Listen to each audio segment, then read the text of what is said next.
नमस्कार, मैं कमलेश कबीर, आपका एक बार फिर स्वागत करता हूँ इस नए एपिसोड में।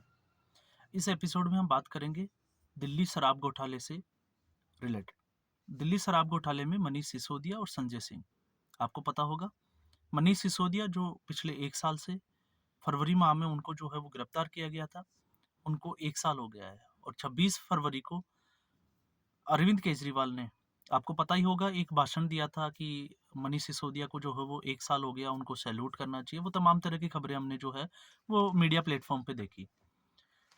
और संजय सिंह जिनको 4 अक्टूबर को गिरफ्तार किया गया था, उनको भी जो है वो लगातार उनकी न्यायिक हिरासत बढ़ती चली गई और ज़मानत अभी तक दर्जनों भर ज़मानत याचिकाएँ जो है वो लगाने के बाद में भी दोनों ही नेताओं को अभी तक ज़मानत नहीं मिली है। और जब 2024 में आने के बाद में इन दोनों की जो न्यायिक हिरासत की जो अवधि और जो तारीख थी वो दोनों एक साथ हो गई। तो अब हम इसको ऐसे जोड़ के देख सकते हैं कि दोनों की न्यायिक हिरासत जो है वो 7 मार्च तक के लिए बढ़ा दी गई है। कल इस मामले में सुनवाई हुई थी जमानत याचिका में। लेकिन ऐसी स्थिति में अब मनीष सिसोदिया के खिलाफ अगर हम देखें तो इनकी मुसीबतें जो है वो कम होने के बजाय जो है वो लगातार बढ़ती जा रही है। और ये मुसीबतें सिर्फ मनीष सिसोदिया और अरविंद केजरीवाल वो संजय सिंह की ही नहीं बढ़ रही, ये केजरीवाल के लिए भी अब मुसीबत बनती जा रही है। और ऐसा इसलिए क्योंकि इस केस में जो है वो एक डेवलपमेंट और हुआ है और वो डेवलपमेंट था इस केस से जुड़े हुए कुछ व्यक्तियों को पहले ही गिरफ्तार कर लिया गया था, जिनमें एक था दिनेश अरोड़ा और दूसरा था राघव मंगूटा, जो कांग्रेस पार्टी के एक सांसद, आपको पता होगा, श्रीनिवासुलु रेड्डी, उनका बेटा है। दिनेश अरोड़ा, उन्होंने राउज एवेन्यू कोर्ट में जो है वो एक अर्जी लगाई थी और वो सरकारी गवाह बन के और कुछ जो है वो खुलासे करने के लिए तैयार हो गए थे और राउज एवेन्यू कोर्ट ने उनको पहले ही जो है वो अनुमति दे दी थी। तो दिनेश अरोड़ा पहले ही जो है वो कुछ खुलासे करने के लिए तैयार हो गए, तो वो ऑलरेडी जो है वो आम आदमी पार्टी के लिए मुसीबत बने हुए थे। और अब इसी कड़ी में जो है वो एक नाम और जुड़ जाता है और वो है राघव मंगूटा। क्योंकि इसी केस में जो है अब राघव मंगूटा जो है वो भी सरकारी गवाह बनने के लिए तैयार हो जाता है और सरकारी गवाह, अब आप ये भी कह सकते, इसमें हम ऐसे भी समझ सकते हैं कि सरकारी गवाह बनने से इनको फायदा क्या होता है। तो सरकारी गवाह बनने का फायदा यह है कि उनको जो है वो या तो समायाचना दी जाए उसमें या फिर उनकी जो है वो सजा कम कर दी जाती है। और ऐसी स्थिति में वो लोग जो है वो जांच में सहयोग करने के लिए तैयार हो जाते हैं। तो अब राघव मंगोटा जो है वो जांच में सहयोग करेंगे और जांच में सहयोग करने के जब भी उनको बुलाया जाएगा वो आ जाएंगे। इनको जमानत भी मिल गई है। तो ऐसी स्थिति में ऑलरेडी उनको जमानत इस मामले में जो है वो मिल चुकी थी। तो ऐसी स्थिति में अगर वो नए खुलासे करते हैं तो फिर मनीष सिसोदिया और संजय सिंह, क्योंकि ईडी ने पहले ही मनी ट्रेल जो है वो उसके डिजिटल फुटप्रिंट कोर्ट में पेश कर चुकी है। और जब डिजिटल फुटप्रिंट पेश किया था तो कोर्ट ने जो है वो ये माना था कि वाकई में जो है इनकी लोकेशन जो है वो एक ही जगह की थी और मनी ट्रेल साबित हो रही है। लेकिन नकदी का जो प्रवाह होता है या पैसे का लेन देन जो नकदी में होता है, केस दिया जाता है, तो उसको जो है वो पकड़ना बहुत मुश्किल होता है। तो ऐसी स्थिति में कोर्ट ने उसको जो है वो साक्ष्य के रूप में माना था, स्वीकार किया था। और उसी के बाद में ये स्थिति बनी हुई थी कि अब जो है वो मनीष सिसोदिया और संजय सिंह को जमानत लेने में बहुत मुश्किल होगी और इस बार भी ऐसा ही हुआ। अब अगली सुनवाई जो है न्यायिक हिरासत के लिए वो रखी गई है 7 मार्च। अब बाकी जो है ये अगर या जमानत याचिका के लिए जाते हैं, तो जमानत याचिका पे क्या सुनवाई होती है वो आने वाले दिनों में पता चलेगा। लेकिन इससे पहले अरविंद केजरीवाल को भी ईडी जो है वो 8वां सम्मन जारी कर चुकी है, क्योंकि 7 सम्मन जो है वो अरविंद केजरीवाल ने स्किप कर दिए थे। और अरविंद केजरीवाल के पुराने आप फुटेज जो है वो उठा के देखिए, झूठ बोलने के शातिर और जिसको हम कहेंगे चालाक राजनीतिज्ञ के रूप में जो है वो अब जाने जाते हैं। वो अपनी बातों से कैसे पलटते हैं वो आप देख सकते हैं। तो अरविंद केजरीवाल अब वो सहारा ले रहे थे कि ईडी जो है वो कोर्ट चली गई और ईडी को कोर्ट ने जो है, क्योंकि पिछली तारीख को उनको पेश होना था, लेकिन बजट सेशन के हवाले से या बजट सेशन को जो है वो मुद्दा बनाते हुए केजरीवाल ने कहा था कि वो कोर्ट में पेश होने में समर्थ नहीं है, इसलिए उनकी जो है वो वीडियो कॉन्फ्रेंसिंग के जरिए उनकी पेशी की जाए। तो कोर्ट ने जो है वो मार्च की तारीख दी थी। अब वो मार्च की भी तारीख भी आ रही है, 16 मार्च उनकी तारीख जो है वो मुकर्रर की गई थी। और इसी बीच जो है वो ईडी ने उनको 4 मार्च को पेश होने के लिए एक सम्मन और जारी कर दिया था। तो अब जो है वो आरोप और प्रत्यारोप जो है, क्योंकि अरविंद केजरीवाल और उसकी पार्टी जो है वो आरोप लगा रही है भारतीय जनता पार्टी कि भारतीय जनता पार्टी जो है वो ऐसा करवा रही है। और आप मजे की बात ये एक चीज और देखिए कि अभी जो है वो लोगों में चुनाव से पहले एक माहौल बनाने के लिए आम आदमी पार्टी एक नया गेम प्लान कर रही है, और वो उसको जो है वो फिर एक सिंपैथी का विक्टिम कार्ड खेलेगी कि जलदाय विभाग ने जो है वो अ, पानी के बिल जारी किए हैं, और उसमें किसी के बिल जो है वो 50,000 के हैं, किसी के लाख रुपए के हैं, किसी के 3 लाख रुपए के, किसी के 4 लाख रुपए के लिए। और फिर उसके बाद में अरविंद केजरीवाल एक स्टेटमेंट देते हैं कि आप इन बिलों को जो है, अगर आपका बिल ज़्यादा आया है तो आप इनको फाड़ के फेंक दीजिए, क्योंकि ये सारे जो है आपके बिल माफ़ कर दिए जाएँगे। तो ये लोगों को जो है वो गुमराह करने का एक तरीका है।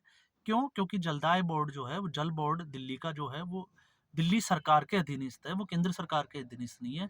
तो अगर ये बिल भेजे गए हैं, इसमें कोई भ्रष्टाचार हुआ है या गड़बड़ हुई है, तो फिर उसके लिए ज़िम्मेदार होता है उससे संबंधित मंत्री या उससे संबंधित सरकार। तो उससे संबंधित मंत्री जो है वो भी आम आदमी पार्टी का ही है, और यहाँ पे दिल्ली में जो सरकार है वो भी आम आदमी पार्टी की ही सरकार है। तो अब आप इससे अंदाज़ा लगा सकते हैं कि केजरीवाल जो है वो राजनीति के कैसे, जिसको हम कहें कि सातिर, एक राजनीतिज्ञ के रूप में जो है वो जाने जाएँगे। क्यों? क्योंकि अन्ना हज़ारे के आंदोलन से एक बड़े ही सातिर दिमाग की तरह जो है वो अरविंद केजरीवाल ने एक राजनीतिक पार्टी खड़ी की, और बहुत जल्द वो सत्ता में आए, और बहुत ही जल्दी उन्होंने कांग्रेस को टेक ओवर करके पंजाब में भी अपनी सत्ता बनाई और राष्ट्रीय पार्टी का दर्जा लिया। लेकिन उसके बाद में दर-बदर अगर हम इसको देखें, तो या तो उनके जो सहयोगी थे वो साथ छोड़ के चले गए या उनको निकाल दिया गया, और कुछ नेता जो उनके जो है वो दाएँ और बाएँ कंधे जो माने जाते थे, आज वो जेल में हैं। और उसी कड़ी में आपने देखा होगा, अगर मैं इसमें दोबारा आपको गिनाने चलूँ, तो संजय सिंह, मनीष सिसोदिया और सत्येंद्र जैन, इन तीनों के बारे में आप लोगों ने नाम बहुत सुना होगा। किन कारणों से ये जेल में बंद है वो भी आप सभी को पता है। लेकिन इसके अलावा आपको पता होगा उनके एक कानून मंत्री रहे 2015 में तोमर, जो फर्जी डिग्री के मामले में जेल गए थे। इसके अलावा एक उनके दूसरे जो है वो राशन डीलर थे और महिला एवं कल्याण बाल विकास मंत्री भी रहे। वो भी जो है वो 2 औरतों के साथ में जो है वो आपत्तिजनक स्थिति में मिले थे, और उनके ऊपर आरोप लगा था राशन कार्ड के या राशन वितरण के बदले जो है वो यौन शोषण का।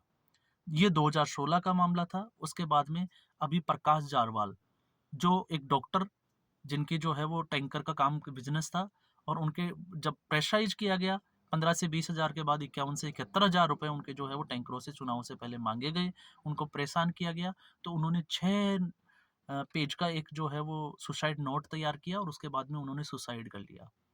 और अभी जो है वो प्रकाश जारवाल को दोषी माना गया है, और उसमें सजा जो है वो 13 मार्च को सुनाई जाएगी। तो ये तिहाड़ यात्रा करने के लिए आम आदमी पार्टी का एक और लीड नेता और एक और सिटिंग एमएलए जो है वो तैयार हो रहा है। इसके अलावा अमानतुल्लाह खान जो थे, उनकी अग्रिम जमानत याचिका जो है उन्होंने कोर्ट में लगाई थी उसकी अर्जी, और उसको भी जो है वो कोर्ट ने खारिज कर दी। तो इसके बाद में अब उनको रेगुलर बेल के लिए जाना पड़ेगा। तो उससे पहले अगर उनको गिरफ्तार कर लिया जाता है, तो वो एक और नेता जो है वो इस कड़ी में जुड़ जाएँगे, और वो वक्फ बोर्ड की जो संपत्ति थी, उस केस में जो है, वो भ्रष्टाचार के मामले में जो है, उनके ऊपर आरोप लगे हुए हैं, उनके ऊपर केस चल रहा है। इसके अलावा दिल्ली दंगों में उनका एक और नेता जो था, ताहिर हुसैन, वो ऑलरेडी जेल जाके आया है। तो ऐसी स्थिति में आप अंदाज़ा लगाइए कि दिल्ली सरकार में इतने लोग अगर किसी पार्टी के अगर जेल में जा रहे हैं और उनके ऊपर आरोप लग रहे हैं, और फिर अगर ये पार्टी का कोई नेता आके ये बोलता है कि हम जो है वो कट्टर ईमानदार हैं, और हमें जो है वो बीजेपी के द्वारा, या हमें जो है वो, अगर प्रधानमंत्री नरेंद्र मोदी को कोई टक्कर दे सकता है तो वो अरविंद केजरीवाल ही दे सकता है। ये कहकर अगर गुमराह किया जा रहा है लोगों को, तो फिर आप अंदाज़ा लगा सकते हैं कि इनकी राजनीतिक भविष्य क्या है। क्योंकि जितना ये जल्दी अर्श पे गए थे, उतने जल्दी, क्योंकि लोग जो है अब बातों को समझ भी चुके हैं, और बहुत सारे लोगों को अब आप कहते हुए भी सुनोगे कि अरविंद केजरीवाल ने जो है वो लोगों के साथ धोखा ही किया है। और ये जो है, ये हमारे इसका जो है वो, आप ये सोचे कि ये एक तरफ़ा आकलन है, तो ये एक तरफ़ा आकलन नहीं है। ये ग्राउंड जो है उसका विश्लेषण है, ग्राउंड रिपोर्ट है, कि लोग जो है अब इस लोकसभा चुनाव से पहले अब क्या सोचते हैं। क्योंकि जब बच्चों की कस्में खाने वाले व्यक्ति अगर 5 लाख का कमोड और 8 लाख के पर्दे अगर अपने घरों में लगाता है, तो फिर आप सोच के देखिए कि 2 कमरों से शीश महल तक जो पहुँच गए, फिर उनका जो है वो राजनीतिक भविष्य क्या होगा। अब लोकसभा चुनाव बिल्कुल नज़दीक है, तो सिंपैथी का विक्टिम कार्ड जो खेलने में अरविंद केजरीवाल माहिर है, लेकिन इससे पहले उन्होंने कांग्रेस पार्टी के साथ गठबंधन भी कर लिया है। और कांग्रेस पार्टी के साथ जब गठबंधन किया है, तो अभी आपने देखा होगा भगवंत मान से जब एक इंटरव्यू में उनसे ये पूछा गया कि क्या कांग्रेस पार्टी जो है वो भ्रष्टाचारी पार्टी नहीं है, तो उन्होंने कहा कि हमें ये नहीं कह सकता, क्योंकि हम जो है वो सत्ता में आए इसलिए हैं क्योंकि कांग्रेस पार्टी ने भ्रष्टाचार किया था। 50 सालों तक उन्होंने जो है वो देश पे राज किया और क्या-क्या किया, कितने घोटाले किए, ये सबके सामने है। तो ऐसी स्थिति में जब दोनों पार्टियां गठबंधन का हिस्सा है, 4 और 3 सीटों पे चुनाव लड़ रही है, तो फिर आप देखिएगा कि अब ये कैसे एक दूसरे के लिए वोट मांगेंगे। और बाकी जो है वो हम किसी और वीडियो में बात करेंगे इस गठबंधन में कि अरविंद केजरीवाल ने लोगों के लिए क्या कहा था और आज उनके साथ जो है वो अरविंद केजरीवाल कैसे हैं। तो आज के एपिसोड में बस इतना ही, फिर हम एक नए एपिसोड के साथ हाजिर होंगे। तब तक के लिए नमस्कार, धन्यवाद।